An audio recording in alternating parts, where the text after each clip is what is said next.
కొత్త కాపురం. అను అను ఏమిటండి? రాజు ఉత్తరమోయ్. నాకు తెలుసు, ఇంగ్లీష్లో ఉంది కదా అని మడత పెట్టి కవర్లో దాచేశాను. ఇంతకీ ఏమిటంట అంత ఆనందం? తమరికి టికెట్లు పంపిస్తానని అమెరికాకి రమ్మని రాశాడా మీ రాజు? కాదోయ్, అతనే వస్తున్నట్ట. నెల్లాళ్ళు మన దగ్గరే ఉంటాడట. ఏంటి అంత సైలెంట్ అయిపోయావు? ఏంటి అన్నపూర్ణ, ఎందుకలా టెన్షన్గా ఉన్నావు? అదే ఆలోచిస్తున్నానండి. కుచేలుడింటికి కృష్ణుడు వస్తే పాపం కుచేలుడికి ఎంత కష్టం అని. కూచుండ మా ఇంట కుర్చీలు లేవు అని ఘంటసాల పద్యాలు పాడుకోవాలి. అమెరికా వాళ్ళు వస్తున్నారంటే మన ఇంటిని చాలా ముస్తాబు చేయాలండి. బూజులు దులిపించి వెల్లలు వేయించాలి. కిటికీలకి గుమ్మాలకి రంగులు వేయించాలి. ముఖ్యంగా నీళ్ళ గది, పాకి, దొడ్డి కూల్చేసి శుభ్రంగా కట్టించాలి. ఆఖరి మాట నీ కోరిక. అలాగేలే, ఇంక వాయిదా వెయ్యను. వెల్లలు రంగుల గురించి అంత ఆలోచించకు. ఇదేం పెళ్లివిడిది కాదు. సరే, మీ ఇష్టం. ఇంతకీ అతను ఎందుకు వస్తున్నట్టు? వచ్చాక చెప్తాను, చాలా ముఖ్యమైన పని మీద వస్తున్నాను రాశాడు. ఏముంది, ఇక్కడ భూములు గట్రా అమ్మేసి డబ్బట్టకు చక్కా పోతారు.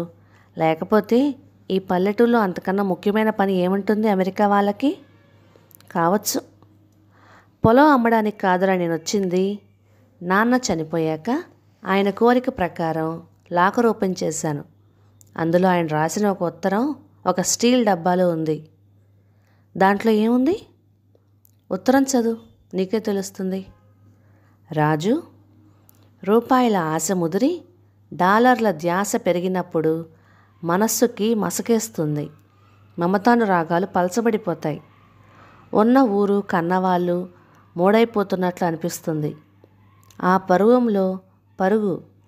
పరుగు కోరుకున్నది అందిస్తుందేమో కానీ వయస్సు పొగరు దిగుతున్నప్పుడు పాత మమతలు ఎదలోతుల్లో మేల్కొని దిగుల్ని కెలుకుతాయి. ఆ పరిస్థితి మొన్న మన ఊరు వెళ్ళినప్పుడు నాకు కలిగింది.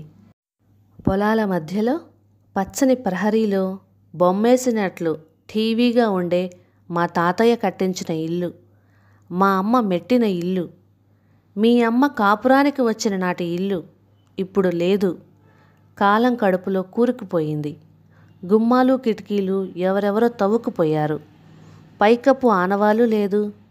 మొండి గోడల్లో నుంచి ఒక ఇటుక, గుప్పెడు మట్టి తెచ్చాన్రా.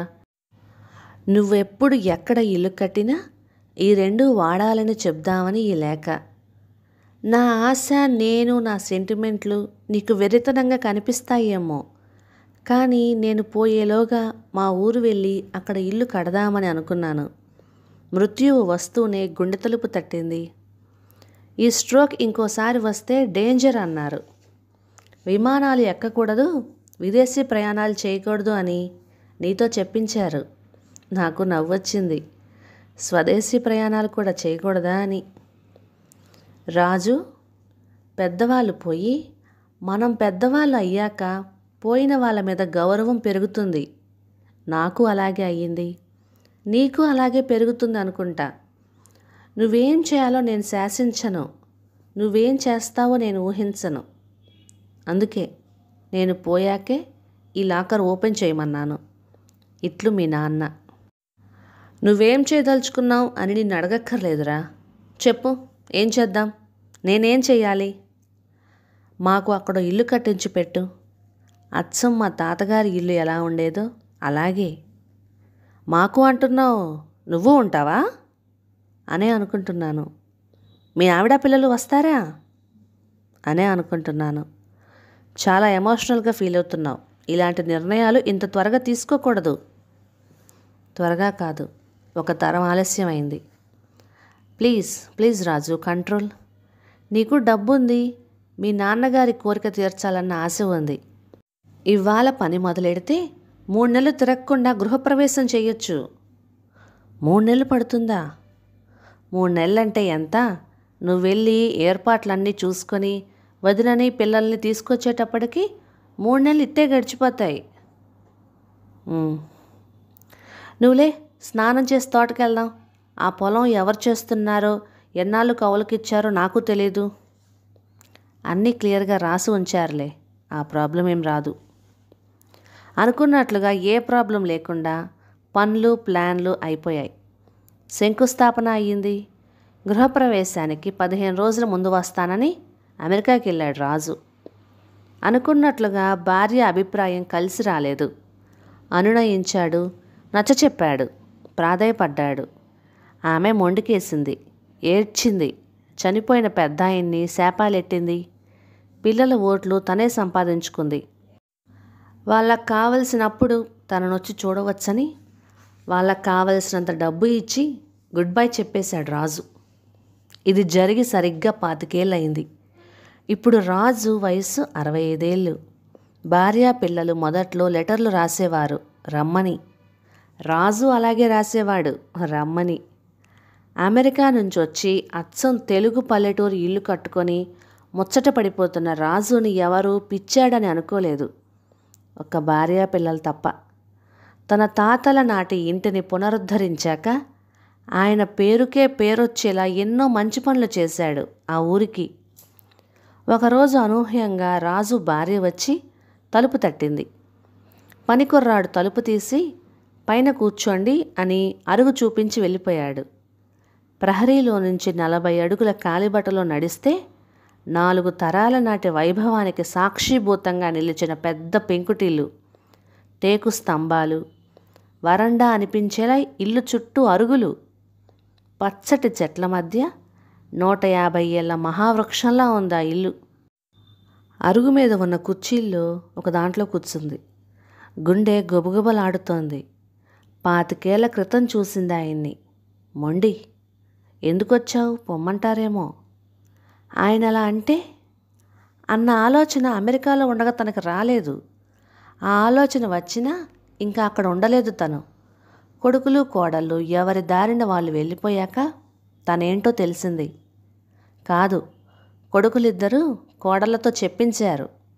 అమెరికా అమ్మాయిలైనా చక్కటి నీతి చెప్పారు. మొగుడు పెళ్ళాల మధ్యలో ఎవరూ ఉండకూడదు, మొగుడు పెళ్ళాల మధ్యలోకి ఎవరిని రానియకూడదని. ఇంకొక్క నిమిషం అక్కడ ఉండక్కర్లేదని అర్థమైంది. తన పేరు మీదున్న ఫ్లాట్ కూడా అమ్మేసింది. టికెట్ కొనేసుకుంది. వెళ్ళే రోజు ఇద్దరికీ ఫోన్ చేసింది. వీలైతే ఎయిర్పోర్ట్కి వస్తానన్నాడు పెద్దవాడు. రెండోవాడు ఆల్ ది బెస్ట్ అన్నాడు. అయ్యగారు పూజగానే వస్తారు, ఎవరో కారులో వచ్చారని చెప్పాను, ఇలా తలూపారు అని కంచు గ్లాస్తో మంచినీళ్ళు ఇచ్చాడు ఇందాక గేటు తీసిన కుర్రాడు. బంగారంలా మెరుస్తోందది. మెయింటెనెన్స్ బాగుంది. నిజమే, ఇల్లు తోట అన్నీ అంతే, మంచి మెయింటెనెన్స్తో ఉన్నాయి. కొంతసేపటికి ఆయన వచ్చారు. ఓ నువ్వా, సారీ, నేను పూజలో ఉండిపోయా. పట్టు పంచి లుంగీలా కట్టుకున్నాడు. పైన అలాంటి క్లాతే, కండువ, తెల్లబడిన జుట్టు, కనుబొమ్మల మధ్యలో చిన్న కుంకం బొట్టు. మనిషి మారలేదు. కానీ ఈ గెటప్పు పెళ్లిలో చూశాను, మళ్ళీ ఎప్పుడూ చూడలేదు. తనకేసి చూసుకుంది. అమెరికా నుంచి దిగుమతి అయినట్లు తెలుస్తున్నది. ఒక్క 10 నిమిషాలు ముందొస్తే నీతో మాట్లాడి పంపించాకే పూజలోకి వెళ్ళేవాణ్ణి అన్నాడు. ఈయనగారు ఇంకా సాఫ్ట్గా అయిపోయారన్నమాట అనుకున్నది ఆవిడ. 10 నిమిషాలు ముందొస్తే మీతో పూజలోనే కూర్చునేదాన్ని అన్నది. ఆమె మాటలు ఏ మూడ్లో ఉన్నాయో రాజుకి వెంటనే స్ఫురించలేదు. అది ఇదివరకుట్లా పొగరుగా ఉందా, ఒదిగిపోయి వినయంగా ఉందా తెలియలేదు. ఏమన్నావు? ఏమనగలను? పెళ్ళయ్యాక మా పుట్టింటి నుంచి వచ్చి ఈ ఇంట్లో గృహప్రవేశం చేశాను. ఇప్పుడు మళ్ళీ చేస్తున్నాను. మళ్ళీ సత్యనారాయణ వ్రతం ఏర్పాట్లు చేయండి అని లోపలికి వెళ్తూ, ఏమండి, ట్యాక్సీలో సామాన్లు దింపించి బిల్లు ఇచ్చి పంపేయరు? వెనక్కొచ్చి చెప్పింది. రాజు ఆశ్చర్యం, ఆనందం, ఏ ఫీలింగు ఆమెకు అక్కర్లేదు. తనకి కూడా. ఆమె తీసుకున్న నిర్ణయానికి కారణమేమిటి? అసలు అక్కడేం జరిగింది? అడగాలని లేదు, అడగక్కర్లేదు. ఇది మా ఇల్లు, ఇవాళ నుంచి మా కొత్త కాపురం అనుకున్నారు. నిండు 100 ఏళ్ళు ఉండటానికి అబ్బో 35 ఏళ్ళు ఉన్నాయి చాలనుకుంటూ. కథ సమాప్తం. ఇక ఈ కథ మీకు నచ్చినట్లయితే ఇలాంటి మరెన్నో తెలుగు చిట్టుపొట్టి కథల కోసం please like, share and subscribe to my channel. Thank you.